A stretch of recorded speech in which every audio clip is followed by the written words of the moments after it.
အမေနဲ့လက်ရှိဘယ် program တက်နေလဲညီမညီမနာမည်ကတော့ဆွေစင်ဦးပါဒီမှာတော့ Viona လို့သိကြရပါတော့ညီမအခု Hospitality Management International Program မှာတက်နေပါတယ်ဘာကြောင့်ဒီ hospitality ဘိုင်းကိုရွေးချယ်ရလဲကြောင်းပြီးဘာလို့ plan ရှိလဲညီမတကယ်ကရန်ကုန်မှာကတည်းကလည်းဒီ tourism နဲ့ hospitality management ဘိုင်းကိုတက်ခဲ့တယ်ဆိုတော့အခုအခြေအနေမျိုးကြောင့်နိုင်ငံခြားသွားရမယ်ဆိုတော့လည်းဒီ career ကိုပဲဆက်ပြီးရွေးချယ်ဖြစ်တယ်ပေါ့နော်အကြောင်းပြီးရင်တော့ညီမကဖြစ်နိုင်ရင် event planning ဘိုင်းမှာပို့ပြီးတော့ထဲထဲဝင်ပို့ပြီးလုပ်ချင်ပါတယ်ဘာလို့ Thai နိုင်ငံနဲ့ဒုစရနီကောလိပ်ကိုရွေးချယ်ဖြစ်သွားလဲ Thai နိုင်ငံကျတော့ဘယ်လိုမလဲကိုရီနဲ့ culture လည်းအရန်ကွာကြီးမဟုတ်ဘူးဆိုတော့ပို adaptability ဖြစ်ဖို့လည်းပိုလွယ်မယ်ပြီးတော့ Dusitani College ကကြတော့နိုင်ငံခြားကိုသွားမယ်ဒီဘာသာရပ်တွေတက်မယ်စဉ်းစားတဲ့အချိန်မှာဒီ Dusitani College ကနေပြီးတော့ကြော်ညာတဲ့ post တွေတွေ့ရပေါ့နော်ဆိုတော့သူကဒီကျောင်းပြီးသွားတာနဲ့ experience ပါတခါတည်းပါသွားစီတယ်ပေါ့နော်။နောက်ပို့ပြီးတော့တင်တဲ့ဘိုင်းကြတော့လေသူကတကယ်business လုပ်နေတာတကယ် hotel chain တွေရှိရဲဆိုတော့ပို့ပြီးတော့လက်တွေ့လုပ်ငန်းခွင်နဲ့ပိုကိုက်ညီတဲ့ experience တွေကိုပို့ပြီးသင်ပေးနိုင်မယ်လို့ထင်လို့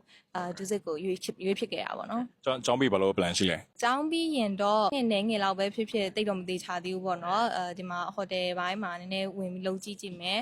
နောက်ပိုင်းကိုတော့နောက်ထပ်နိုင်ငံတွေဆက်သွားခြင်းလည်းသွားမယ်ပေါ့နော်ဟုတ်ဘန်ကောက်မှာဆိုလို့ရှိရင်ရွေးစရာတက်တဲ့ဆိုင်ဆိုလို့ရှိရင်ဘန်ကောက် University ရှိတယ်တခြား rank 6တို့တခြားStanford ဘာရှိပါဘာလို့ Dusitani College ကိုရွေးပြသွားလဲအကြီးကတော့major အနေနဲ့ကြီးလိုက်မယ်ဆိုလို့ရှိရင်ဒီ Dusitani College ကဒီ hotel နဲ့ culinary ဘိုင်းကိုလုံးဝအထူးပြုတင်တာဆိုတော့တခြားဒီ BU တို့ဘာလို့နဲ့ရှင်လို့ရှင်တို့ကပိုပြီး general ဆန်နဲ့major တွေအများကြီးရှိရဲဆိုတော့ဒီ Dusitani College ကပို့ပြီးတော့target ကိုပို့ပြီးထိရောက်မယ်လို့ထင်တယ်ပေါ့နော်ဟုတ်တင်တာဘယ်လောက်ကြာပြီလဲအခုဆိုရင်ညီမက semester တစ်ခုပြီးသွားပြီပေါ့နော်ဟုတ် Okay so အခုဘန်ကောက်မလာခင်မှာကျောင်းလာမတက်ခင်မှာကို expectation ထားတာနဲ့တကယ်တင်ရတဲ့အချိန်မှာဘာလေးကွာခြားမှုရှိလဲတိတ်တော့အရင်ကွာခြားမှုမရှိဘူးဘာလို့ဆိုတော့ငကိုကလေးကဒီဒုစစ်ကိုတက်မယ်လို့စဉ်းစားလိုက်တဲ့အချိန်မှာသူ website တွေရောသူကတင်တဲ့ပုံစံတွေဘာတွေရောဟိုသေချာလိုက်လေ့လာထားတယ်ပေါ့နော်ဆိုတော့ကိုဘလို့ຢာတွေရနိုင်မယ်ဆိုတာကိုကြိုပြီးတော့လေးလာထားပြီးသားတည်ပြီးသားဆိုတော့အသိအများကြီးကွာခြားတာတော့မရှိဘူး။နောက်တကယ်တက်တဲ့အခါမှာလည်းဒီ experience ဘိုင်းပါညာတွေကတကယ်ဟို hotel တွေမှာဝင်ပြီးလောက်ရတယ်ဆိုတော့ထင်ထားသလိုပဲပေါ့နော်။အကြောင်းအခုမှတကယ်ဆိုညီမက first year တော့မပြီးသေးဘူးပေါ့နော်။ first year ပဲရှိသေးတဲ့အချိန်မှာသူ hotel တွေမှာတော်တော်လေးဝင်လို့ဖြစ်နေပြီပေါ့နော်။ဆိုတော့ experience ဘိုင်းတွေကတင်းနဲ့ရလာတယ်ပေါ့လေ။ဟုတ်ဆိုဒီ semester တစ်ခုတင်တဲ့အတွင်းမှာပေါ့နော် overall ဒီ hospitality student ကျောင်းသားရဲ့ challenge ကအကြီးဆုံး challenge ကဘာဖြစ်မလဲအဓိကတော့ပင်ပန်းတာပြင်မယ်ဆိုတော့အဲ့လိုစတင်ချင်းရှိရစတင်ချင်းရှိတာထက်သူတို့ကဒီသူတို့ course တွေကိုသူတို့ဖြတ်တဲ့ပုံစံကအခုဆိုလို့ရှိရင်ကျွန်မပြီးခဲ့တဲ့ semester တုန်းကဆိုလို့ရှိရင်ဟိုမှာကျောင်းတက်9ရက်ရှိရဆိုရင်တစ်ရက်ပဲစာလာတင်ဖြစ်တယ်ကျန်တဲ့4ရက်စလုံးကဒီ hotel မှာ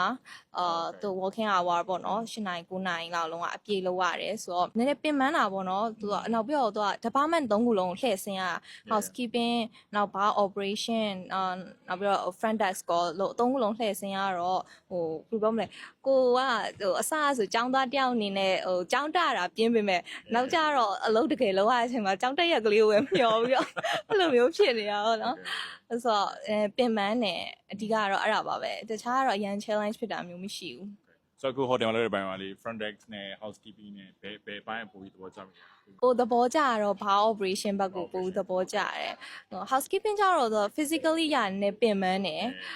front desk ကြပြန်တော့သူက mentally အရာပေါ့နော်လို့ပြောဆိုဆက်ဆံ customer service ဆိုအရန်သတိထားတယ်လုံးဝသူ customer နဲ့လုံးဝ direct ဟုတ်တယ်ထိတွေ့ဆက်ဆံရတာဆိုတော့လုံးဝကိုယ့်ရဲ့ဒီ gesture posture အကုန်လုံးပေါ့နော်အကုန်လုံးကိုသတိထားရတယ်ဆိုတော့ဒါပေမဲ့ bar operation ဘက်ကျ Nelly ပေါ့ပါလေးဖြစ်တယ်ဟုတ်တယ် relax လေးဖြစ်တယ် behind the scenes ဖြစ်တယ်ဟုတ်တယ်ပြောဟုတ်တယ်ဆိုအခုအတန်းထဲမှာမြန်မာနဲ့ထိုင်းပေါင်းတခြားပြည်နိုင်ငံကျောင်းသားတွေ့မိလဲဒီမှာတော့ထိုင်းမြန်မာပြင်ဆိုလို့ရှိရင်သူက Western Asian အဆက်ပေါ့နော်သူကထိုင်းနဲ့ half တွေပေါ့လေအဲ့လိုအင်္ဂလန်တို့သူတို့အဲ့လို half တွေအဲ့လိုမျိုးရှိရဲအများအားဖြင့်တော့အဲ့ဒါပါပဲ Are you single Yes Okay so partner တယောက်ကိုရွေးတော့မယ်ဆိုလို့ရှိရင်ချက်သုံးချက်အဓိကထားယူရမှာဆိုတော့ဘယ်ချက်တွေအဓိကထားယူမလဲ ညီမတို့ကတော့အဓိကရေးချအရေးချင်းပေါ့နော် reliable ဖြစ်တဲ့အမျိုးသား manly ဆန်ဆန်အဲ့လိုမျိုးသဘောကျတယ်အော်အဲ့လိုတော့မဟုတ်ပါဘူး personality ရပေါ့ personality ရmanly ဆန်တာပေါ့နော်နောက်တော့ကိုယ့်အပေါ်မှာဆက်ဆံတဲ့အခါခိုင်နီးဖြစ်ရမယ်ညဉ့်ညံ့ဆက်ဆံတတ်ရမယ်ကျင်ကျင်နာနဲ့ဆက်ဆံတတ်ရမယ်နောက်တစ်ခုအရေးကြီးဆုံးကတော့ loyalty ပေါ့လေဆိုတော့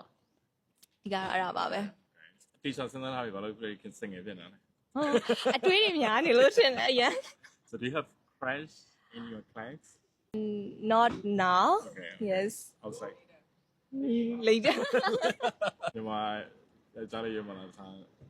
ကြားကောင်းလေးယူ အဲ့ဒါကတော့ကိုယ်ခံစားချက်ပုံဒီတာပေါ့နော် မြန်မာကောင်းလေးရေးမယ်လို့အဲ့လိုစဉ်းစားမရှိလားဝင်တက်တာ အရင်စဉ်းစားထားတာမျိုးတော့မရှိဘူးဟုတ် ဘန်ကောက်ကနေလက်လျှောက်မှာတလားဘယ်လောက်တော့မလဲအိမ်လာကစားတာအပါဝင် အိမ်လာကညီမအခုဆိုလို့ရှိရင်ညီမ roommate ရှိရပေါ့နော်သူနဲ့ share နေတော့ညီမတဝက်ဆိုလို့ရှိရင်8000လောက်ကျရတယ်စားစရိတ်ကတော့ကိုစားရင်စားတယ်လို့ပေါ့နော်ညီမအခုအကြမ်းပြင်းဆိုလို့ရှိရင်တော့2500 3000အဲ့ဝန်းကျင်လောက်သွားတယ်ဆိုတော့နောက်ဟို3တီ3လေးပါညာဆိုလို့ရှိရင်1000 2000 3000အဲ့ဝန်းကျင်လောက်ကျတတ်တယ်ဟုတ် ဆိုတော့အိမ်လာကနေစားတာဖိလိုက်မယ်ဆိုပဲအပိုင်းမှာအများဆုံးသုံးပြလဲ အဲ့လိုပဲ personal ပစ္စည်းလေးတွေပဲဖြစ်တာအများတယ်။ကျောင်းထဲကလည်းဟိုအိမ်ထဲကနီးနေရဆိုတော့ transportation ကလည်းအဲ့လောက်ကြီးမရှိဘူး။ဟုတ် ဘန်ကောက်မှာနေတဲ့လက်လျှောက်မှာဘယ်အပိုင်းကိုသဘောကျမိရရှိလဲ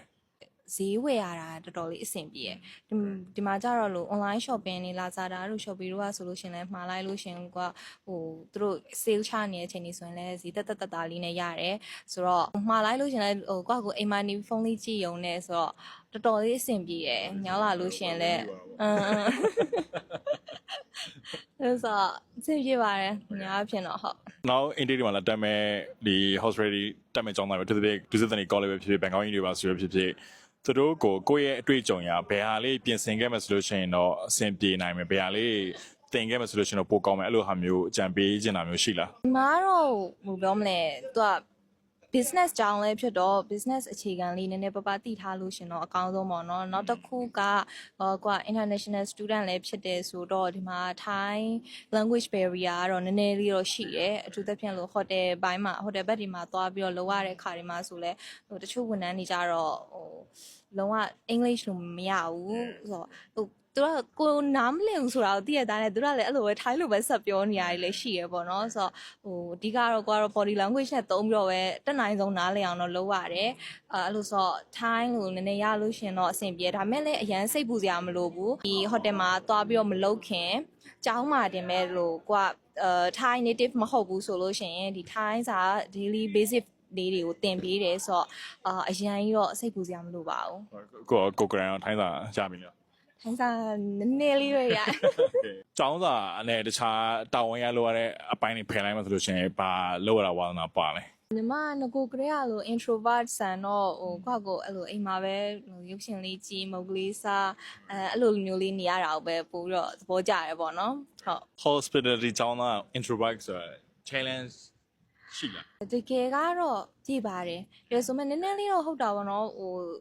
စကားပြောတဲ့ဘိုင်းမှာနည်းနည်းလေးအရှိုင်းဖြစ်တာတို့ဘာတို့နည်းနည်းလေးတော့ဖြစ်ပေမဲ့ဒါပေမဲ့ဒီ communication ဘိုင်းကြတော့လုံးဝဟို personality နဲ့ကြအရင်မဆိုင်မြောင်ဘာလို့ဆိုတော့ဒါကိုကတာဝန်တစ်ခုအနေနဲ့လုပ်ရမယ်လို့စဉ်းစားလို့ရှင်ကိုယ့်တခြား personality တွေကိုနည်းနည်းနောက်ဆုတ်ပြီးတော့အဓိကဘာလုပ်တင်လဲဆိုတာကိုစဉ်းစားပြီးတော့တေချာလေးလုပ်သွားလို့ရှင်တော့အားလုံးအဆင်ပြေပါတယ် အားတဲ့အချိန်ဘာလို့ဖြစ်လဲ ကိုလှုပ်ရှားရှိရဲ့ရုပ်ရှင်ကြရာလေးတွေဒါမှမဟုတ်ဟိုကိုယ်စမှာလှုပ်ရှားလေးရှိရဲ့ဟိုမှာကျောင်းစာနဲ့ပတ်သက်ပြီးတော့လှုပ်ရှားရှာလေးလို့ဒီလိုပါပဲညာဖြစ်တော့ normal လေးပဲပေါ့ ဒီည plan ရှိတယ် ဒီည plan ကဒါမဲ့စနေတနင်္ဂနွေကကိုရီ exam ရှိတော့ဟို theory ရော practical ရော kitchen ဝင်ရမှာရှိတော့အဲ့ဒါလေးနည်းနည်းလှုပ်ရှားရှိရဲ့ပေါ့နော်အဓိကတော့အဲ့ဒါပေါ့နောက်ဟို volunteer ဘာညာလဲလုပ်နေတာဆိုတော့လိုတဲ့အလုပ်လေးတွေကိုနည်းနည်းလေးလုပ်ဖို့ရှိရပေါ့နော်ဟုတ် ကျေးဇူးပါ ကျေးဇူးပါ